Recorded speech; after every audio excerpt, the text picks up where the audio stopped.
que sostenía el tendedero de una familia, accidentalmente cayó en el patio de sus vecinos, hasta que esto provocara que se rompiera una pequeña ventana, se aplastaran unos cuantos arbustos y se generara un poco de basura.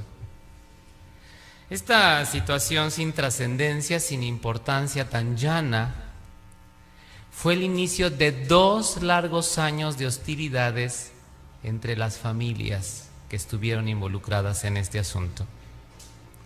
Hasta que finalmente la familia que era dueña del palo que cayó fue víctima de los disparos que sin misericordia les hizo su vecino. ¿Se imagina? Una situación en donde la presión, la frustración, la hipersensibilidad, el no saber arreglar los asuntos y llegar a un punto cordial para no entrar en un conflicto, llevó a situaciones y resultados de graves problemas. Cárcel para el homicida, orfandad para los hijos del matrimonio al que se le dio muerte, y podemos estar seguros que hasta la fecha estas familias siguen viviendo esas consecuencias. Por supuesto que es una situación grave y una situación que como siervos de Dios podemos estar seguros que difícilmente podríamos llegar a estar envueltos en algo tan delicado. Sin embargo, el día de hoy vamos a recordar y ubicar que si en este aspecto de las relaciones humanas y el trato que tenemos con otro lo hacemos desde nuestra forma de ver las cosas y no como lo hace Jehová, podríamos llegar a estar envueltos en algo tan delicado como lo que acabamos de relatar. ¿Por qué lo decimos? Es una realidad de que todos somos pecadores. Ustedes recordarán las palabras del salmista que menciona que con error nacimos y en pecado nos concibió nuestra madre, ¿recuerdan? ¿Qué significa? Que en el momento que nacemos, de una manera involuntaria, tenemos la tendencia de hacer las cosas mal o a veces tomar malas decisiones. Lo que decimos, lo que hacemos nos puede perjudicar a nosotros, a otras personas, incluso a quien amamos, y también otras personas pueden actuar en nuestra contra. ¿Y qué puede provocar? Situaciones que nos ponen en conflicto en el trato que tenemos con los demás. ¿Qué podemos hacer? Una tendencia muy común es la de minimizar cuando nosotros hacemos las cosas fuera de lugar y maximizar lo que los demás hacen. A veces nos concentramos solo en sus aspectos negativos y se nos olvidan los nuestros. Jesús sabía que esto era una tendencia. ¿Se acuerdan cuando Él mencionó que miramos la paja que hay en el ojo de nuestro hermano? Y de repente se nos olvida sendas vigas que traemos en los nuestros, ¿no es cierto? El asunto es entonces que la realidad es que en algún momento sí podemos recibir algún trato injusto, algún trato severo. Quizá fuimos objeto de alguna crítica, fuimos quizá agredidos, y esto nos puede llevar entonces a guardarle rencor o resentimiento a alguien, y eso es lo delicado, es un asunto muy, muy serio. ¿Qué debemos hacer si estamos cargando con esta clase de sentimientos? ¿Cuál debe de ser nuestro proceder como siervos de Dios? El mayor ejemplo que tenemos es nuestro Creador Jehová. ¿Por qué lo decimos? No es cierto, razonemos esto, que Jehová tiene motivos lo suficientemente grandes para estar indignado con nosotros, hermanos. ¿Verdad que a diario hacemos algo que le ofende? Tomamos decisiones que pueden afectar nuestra relación con Él. ¿Cómo actúa Jehová? Nunca guarda rencor y mucho menos Jehová se queda resentido con nosotros. Mire qué invitación nos hace a los seres humanos. Vamos a leer juntos lo que menciona el libro de Isaías, el capítulo número 55, el versículo número 7, por favor. Isaías 55, 7 dice lo siguiente: deje el inicuo su camino y el hombre dañino sus pensamientos, y regrese a Jehová, quien tendrá misericordia de él, y a nuestro Dios. Y da la razón, dice, porque Él perdonará, ¿cómo dice? En gran manera. ¿Notaron ustedes cómo actúa Jehová? Esto nos lleva a un razonamiento. Nuestra supervivencia hoy y en el futuro depende prácticamente del perdón que diariamente Jehová nos está extendiendo. Vemos que es un gran ejemplo para nosotros. ¿Qué les parece si lo vemos ahora en la práctica? Cómo Jehová ha actuado con personas o seres humanos que han llegado a entrar en conflicto con Él. Analicemos la biografía de un personaje de la Biblia que tuvo un cargo importante, gobernó la nación de Israel durante 55 años, Manasés. Manasés pecó gravemente en contra de Jehová. Levantó altares a Baal, a dioses falsos que su padre Ezequías había ya eliminado de la nación. Practicó la magia, la adivinación, el espiritismo. Fomentó que la nación hiciera cosas peores que las naciones vecinas a las que Jehová ya había aniquilado. No hizo caso a los profetas que Jehová le envió. Fue culpable de derramar mucha sangre. Incluso entre sus víctimas se cuenta al profeta Isaías, a quien la Biblia dice que se le dio muerte aserrándolo en pedazos. Qué personaje, ¿no es cierto? Jehová no se quedó sin tomar acción en contra de Manasés. Llegó el punto en donde tuvo que expresar su juicio en contra de este personaje. Es llevado cautivo a Babilonia por los asirios. Prácticamente Manasés estuvo a punto de perder la vida. ¿No es cierto que es indignante lo que hizo este hombre? ¿Se acuerdan lo valiosa que era la nación de Israel para Jehová? Recordarán que él decía que quien tocaba a su nación o le hacía daño era como si tocara ¿qué? El mismísimo globo de sus ojos, ¿no es cierto? El asunto es que hemos preguntado, ¿usted qué hubiera hecho si hubiera sido la persona que le hubiera encargado a Manasés este trabajo tan delicado y tan importante? ¿Y sabe cuál es la respuesta inmediata? Ese hombre merecía la muerte. ¿Cómo actuó Jehová? Hermanos, ¿qué persona, qué hermano le ha hecho el 1% de lo que Manasés le hizo a Jehová? Yo creo que nadie. ¿Cómo actuó Jehová? Vamos a leer juntos, por favor, el segundo libro de las Crónicas, capítulo 33, versículos 12 y 13. Mire la manera de actuar de Jehová. Dice lo siguiente, segundo libro de las Crónicas 33, 12 y 13. Y tan pronto como esto le causó angustia, él ablandó el rostro de Jehová su Dios y siguió humillándose mucho a causa del Dios de sus antepasados. Vean lo que dice el siguiente versículo. Y siguió orando a él, de modo que él se dejó rogar por él y oyó su petición de favor. Y miren lo que hace Jehová con Manasés. Y lo restauró en Jerusalén a su gobernación real, y Manasés llegó a saber que Jehová es el Dios verdadero. No solamente le perdona la vida, sino que lo restaura nuevamente en su gobierno, y la última etapa de este personaje de gobernación la hace exactamente como Jehová lo había solicitado. ¿Qué cosas, no, hermanos? Así hace las cosas Jehová. Pero seguramente usted pueda razonar y decir, claro, pues Él es Jehová y Él es el Todopoderoso y su infinito amor y misericordia permite que Él pueda perdonar y dejar pasar las cosas. Pero la verdad es que para mí es muy complicado. Puede ser que algo no marcha bien.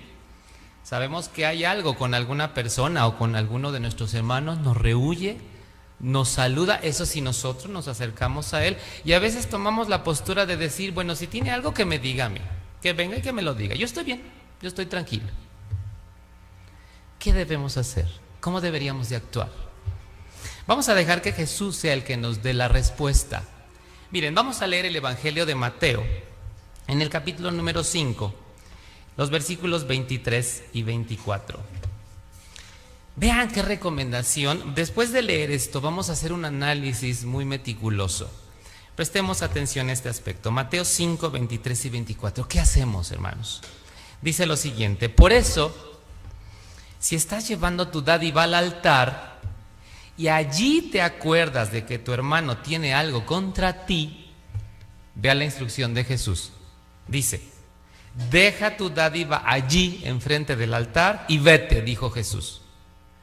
Primero, note, primero haz las paces con tu hermano y luego, cuando hayas vuelto, ahora sí que podía hacer esta persona, ofrecer su dádiva a Jehová.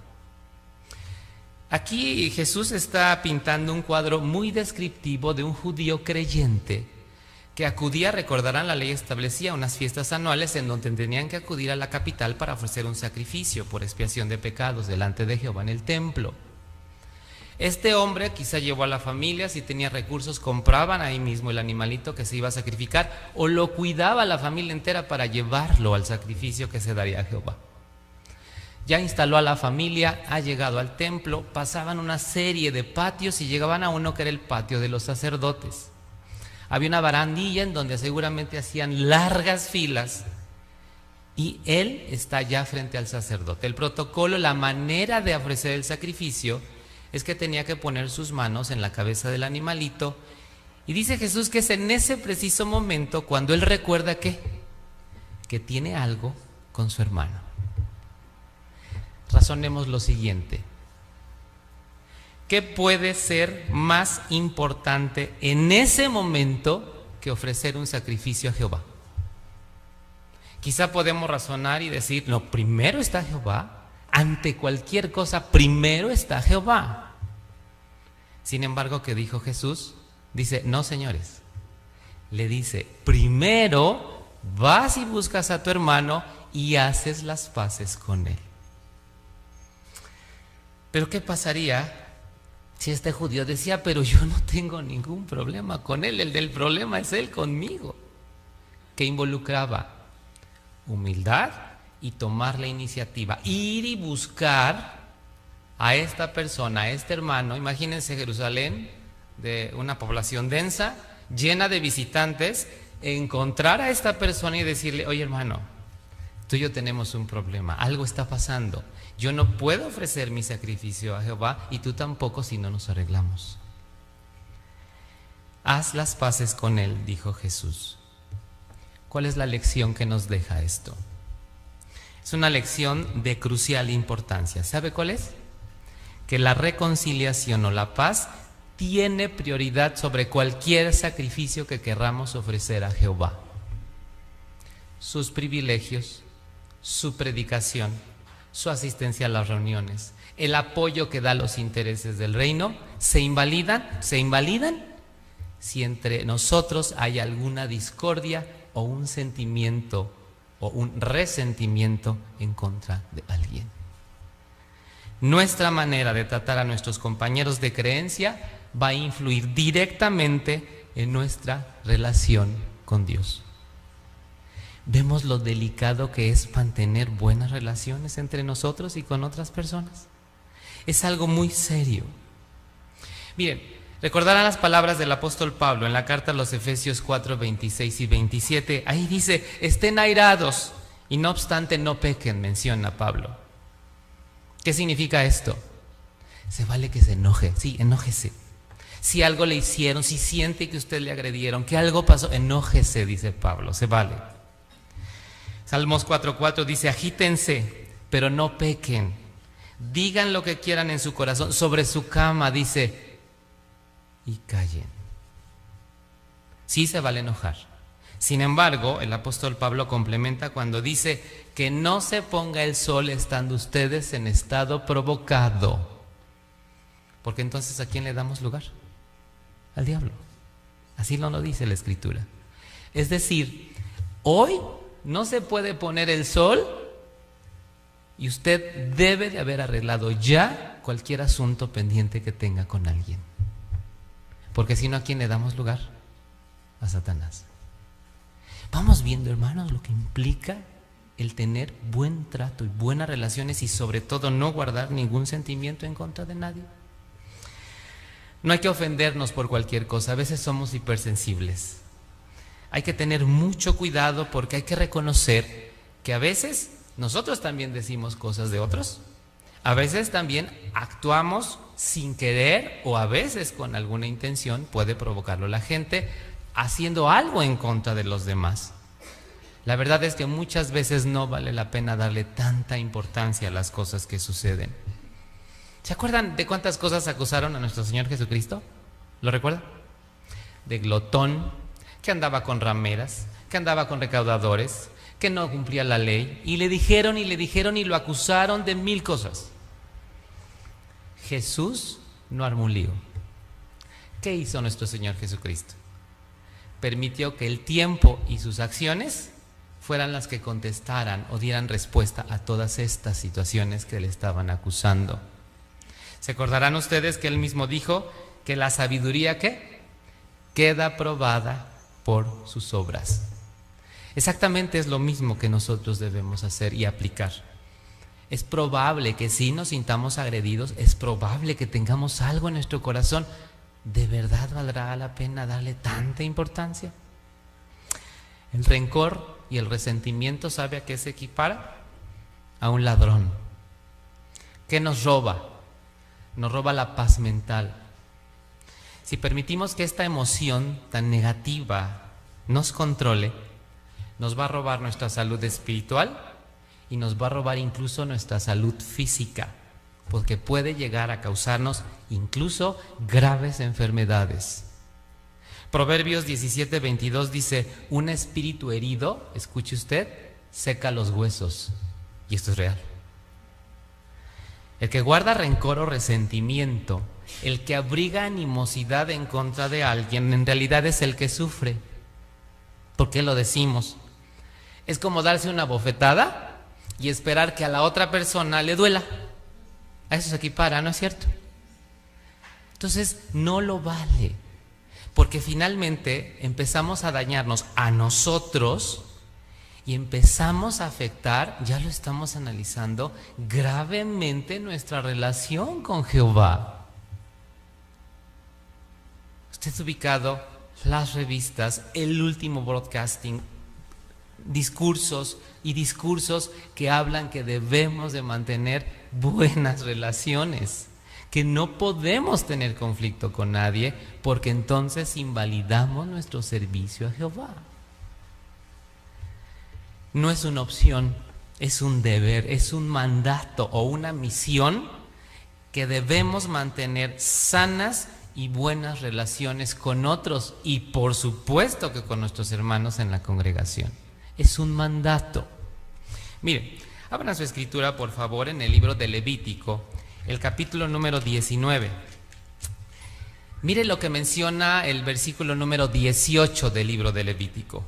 Vea qué palabras de Jehová. Levítico capítulo 19, 18 dice: no debes tomar venganza ni tener rencor contra los hijos de tu pueblo. ¿Ya veo la instrucción? Y tienes que amar a tu prójimo, como dice, como a ti mismo. No era opcional. Esto era una ley, era un mandato que implicaba arreglar las cosas entre hermanos. Esto es una obligación para nosotros y tener mucho cuidado de guardarnos esas cosas, porque podríamos estar en la postura de algunas personas que en donde pasan los días, las semanas, los meses, incluso hasta años, que están guardando rencor y resentimiento porque me hizo, porque me dijo. Mira, a veces pasa tanto tiempo que ya ni se acuerdan de qué fue el primer problema. Ya nada más van al día, ¿no? Viendo lo negativo, las cosas que están fuera de lugar, y es pelear, pelear y pelear. Cuidado con esa actitud. O también podemos tomar la actitud de decir: yo te perdono, sí, yo te perdono. Eso sí, a mí nunca se me va a olvidar eso que me hiciste. ¿Eso sería hacer las cosas como Jehová? Evidentemente no. ¿Sabe por qué es tan delicado? ¿Cuál es el problema de esta situación? Y de verdad es una fibra muy importante que toca, y el consejo es muy claro de Jehová para arreglar los asuntos entre nosotros, porque es como un proceso. Cuando no se arregla el conflicto, uno empieza a sentir antipatía por la persona. ¿Sabe cuál es la antipatía? Yo creo que ha escuchado usted cuando dicen: no lo soporto, no puedo estar en donde ya llegó. Aquí en México a veces decimos: es que no lo puedo ver ni en pintura, vaya. ¿Sí ha escuchado esas frases? No lo soporto, no la quiero ver, pero ya llegó. Esa es la antipatía. Pero luego se pasa un proceso y se llega a la parte de la indiferencia. ¿Sí ha escuchado usted esta gente que dice: ya no me importa si vive, si muere, si hace, si le va bien? No. Y aparte muy orgullosamente dice: ya lo superé. ¿Sí ha escuchado esa frase? Ya lo superé, ya lo controlo, ya. ¿Se acuerdan de la experiencia que platicábamos al inicio? De una situación grave que se planteó. El asunto es que la antipatía, alimentada por la indiferencia, se puede tornar en odio.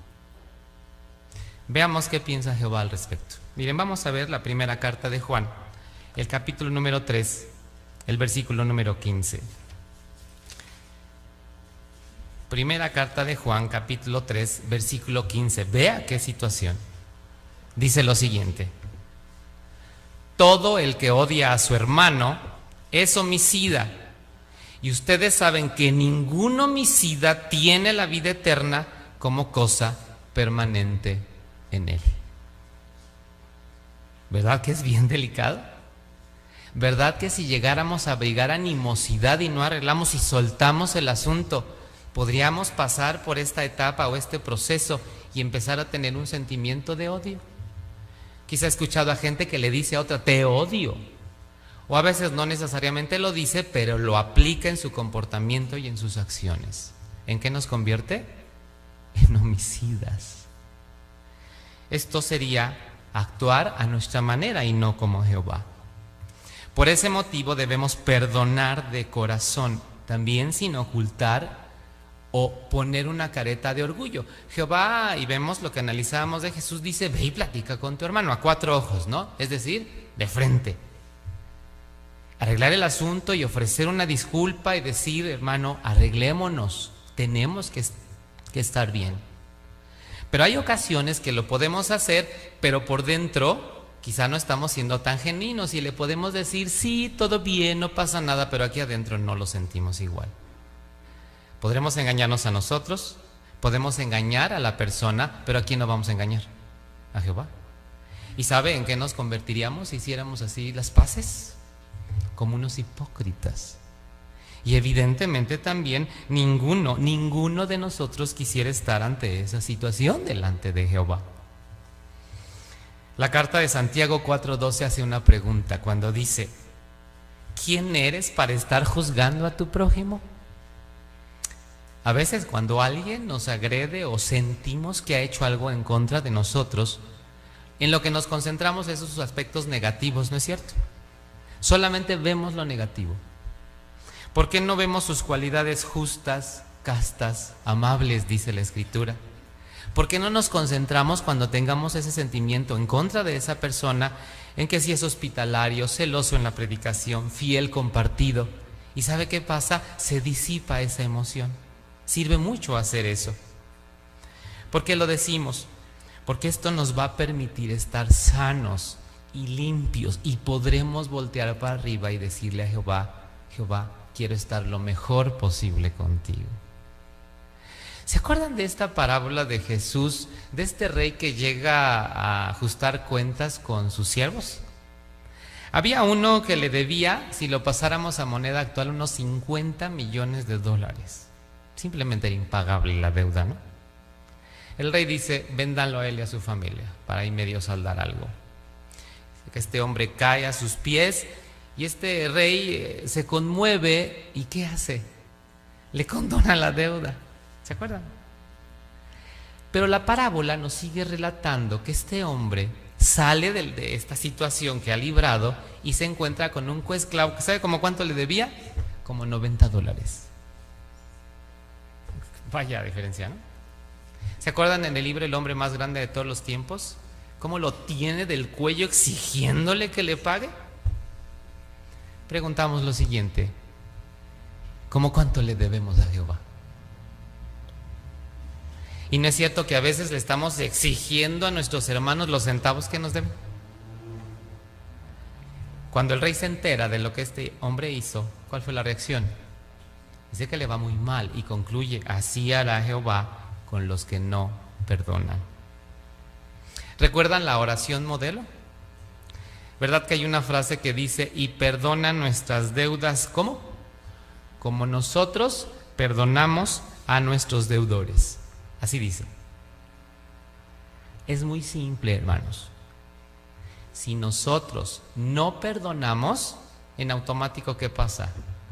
Jehová no nos perdona.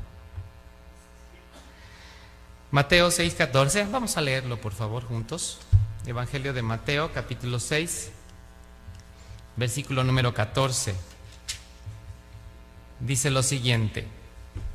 Vean qué palabras de Jesús. Porque si perdonan a los hombres sus ofensas, ¿qué dice? Su Padre Celestial también los perdonará a ustedes. ¿Quién quiere que nos perdone Jehová? Todos. Pero nos damos cuenta que hay ocasiones en donde podemos comenzar a sentir o a permitir que sean nuestras emociones las que controlen la situación. Eso es lo delicado. Definitivamente a todos nos interesa mantener las mejores relaciones entre nosotros, porque como lo estamos ubicando, nuestra manera de tratar a nuestros hermanos va a influir ¿en qué, hermanos? En nuestra relación con Jehová. Y no es cierto que todos estamos esmerándonos, día a día estamos luchando por mantener esa buena relación con Dios. También estábamos ubicando hace un momento que la reconciliación o la paz tiene prioridad ¿sobre qué? Sobre cualquier sacrificio que queramos ofrecer a Jehová.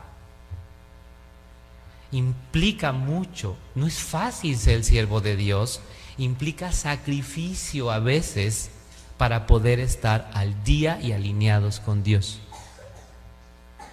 Si nosotros no nos aplicamos, todo ese esfuerzo queda invalidado. ¿Vale la pena? De ninguna forma.